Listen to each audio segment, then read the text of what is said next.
트래블콕.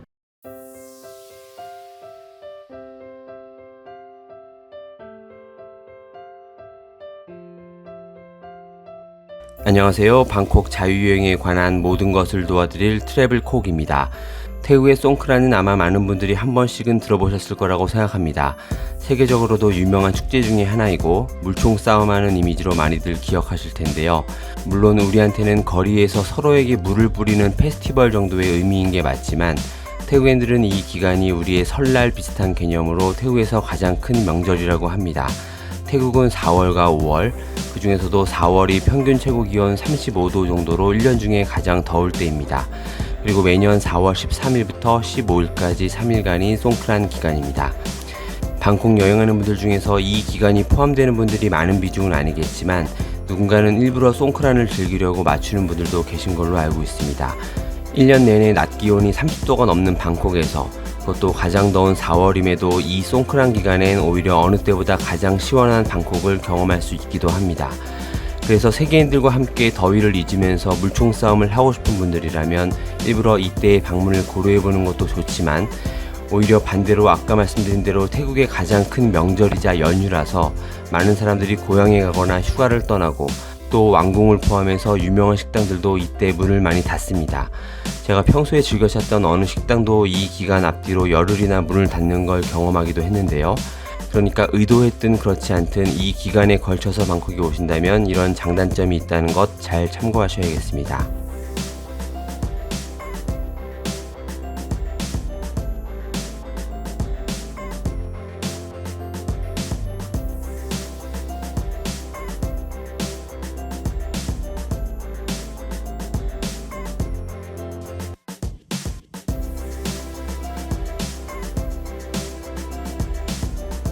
말씀드린 대로 태국의 설날에 해당하는 명절이니까 오래전부터 서로 물을 뿌리는 풍습이 있었겠지만 지금의 방콕 송크란은 물 페스티벌이라는 인식을 현지인들도 갖고 있는 걸로 보였고요.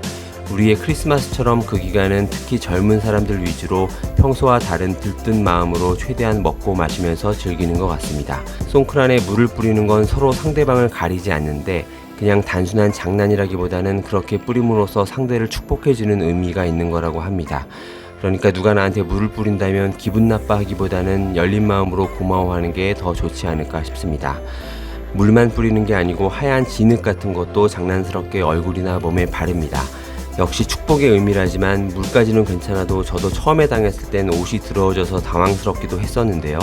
그 모든 걸 열린 마음으로 당한다면 훨씬 친근하게 즐거운 축제에 동참할 수 있습니다. 진흙은 눈에 들어가면 좋지 않다고 하니까 그건 조심해야겠습니다.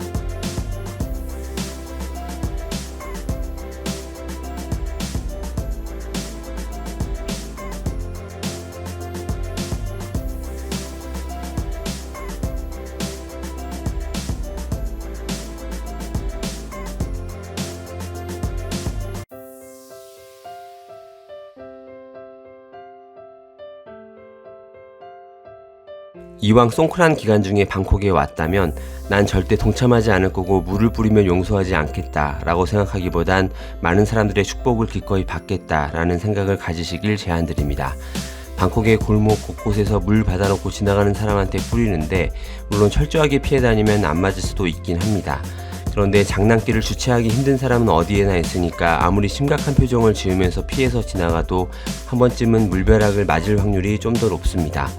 절대 당하지 않겠다는 생각으로 방수백도 준비 없이 나갔는데 당하면 기분이 더 안 좋을 거니까 적극적으로 즐기진 않더라도 호텔 밖 나설 때부터 준비를 하시길 추천드립니다. 덥고 건조한 기간이라서 물이 금방 마르는데 젖었을 때 시원함을 계속 느낄 수 있으니까 몇 번 맞다 보면 오히려 물을 더 뿌려지길 기다리게 되기도 하는데요. 말씀드렸던 진흙도 옷에 묻을 수 있으니까 비치웨어에 준하게 막 입을 수 있는 옷이 더 좋겠습니다. 물론 스마트폰이나 지폐, 카메라를 넣을 수 있는 안전한 방수팩은 필수입니다. 누군가는 제대로 즐기려고 한국에서부터 물총을 준비하는 분도 계시던데 그것도 좋지만 그렇지 않더라도 송크란 기간엔 길거리 곳곳에서 물총을 많이 내다 놓고 팝니다. 권총같이 작은 것도 있고 팔뚝만한 것도 있는데 대략 300에서 500밭, 우리 돈으로 1, 2만원 정도의 나름 쓸만한 걸 구매할 수 있습니다. 물을 담을 수 있는 물통의 크기 그리고 수압의 세기에 따라서 비싸지는데 특히 남자분이라면 가급적 센 거를 원하실 거고 물론 힘있게 쏠 수 있겠지만 실제 싸움하듯이 가까이서 사람한테 쏘면 과할 수도 있으니까 적당한 세기만 해도 좋다고 봅니다. 저도 처음엔 분위기 먼저 보려고 물총 준비 없이 나갔다가 바로 하나를 사게 됐는데요. 그때부터 한 5배 정도 더 재밌게 놀 수 있었습니다. 물 맞은 걸 복수할 수 있어서가 아니고 축복의 의미인 거니까 지나가는 아무한테나 적당히 물을 뿌리면 또 그걸 웃으면서 기꺼이 받아주는 사람들을 보면서 즐거웠습니다.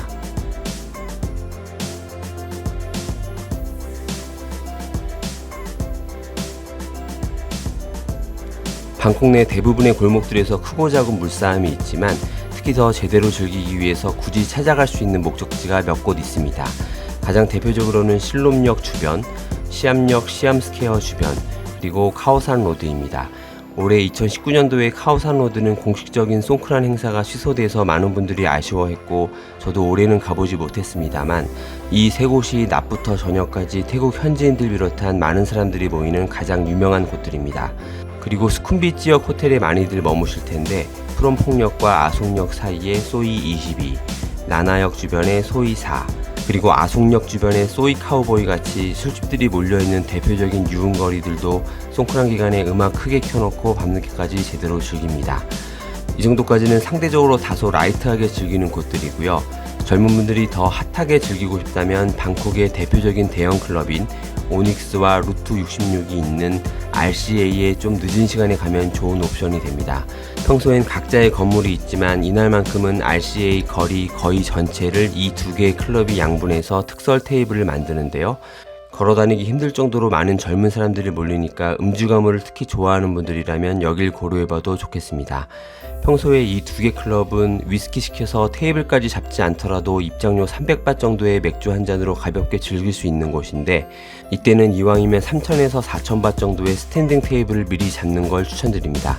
저는 당연히 혼자라서 테이블 없이 500밭에 입장했었는데 간신히 서 있을 곳조차 없어서 계속 여기저기 왔다 갔다를 했었습니다. 암튼 송크란의 RCA는 현란한 음악과 함께 제대로 크레이지한 분위기가 납니다. 마지막으로 송크란 기간에 방콕의 S2O 같은 유명 뮤직 페스티벌도 대형 특설 무대 곳곳에서 많이 열립니다. 알아보니까 입장료가 4,000밭에서 5,000밭 정도로 많이 비싼 편이지만 해외 유명한 DJ들도 많이 참여한다고 하니까 최소 몇 주 전에 구글 검색 통해서 미리 예약한 다음에 참여하는 방법도 고려해 보실 수 있겠습니다. 자, 이상으로 태국의 대표적인 축제인 송크란 페스티벌을 방콕에서 즐기는 방법에 대해서 말씀드렸습니다. 보통의 방콕 여행을 즐기고 싶은 분들이라면 오히려 이 기간을 피하는 게 나을 수 있지만 적극적으로 세계인들과 물싸움을 즐길 마음으로 방콕을 찾으신다면 가장 시원하면서도 핫한 방콕을 경험할 수 있습니다. 저는 여러분들께서 계속 도와주신다면 2020년 내년의 송크란 기간에도 역시 태국에 있게 될 것 같은데 벌써부터 이 축제 분위기가 기다려집니다. 저랑 같이 즐기고 싶은 분 계시다면 내년 4월 중순에 방콕에 오실 계획을 지금부터 세워보시는 건 어떨까 합니다. 감사합니다.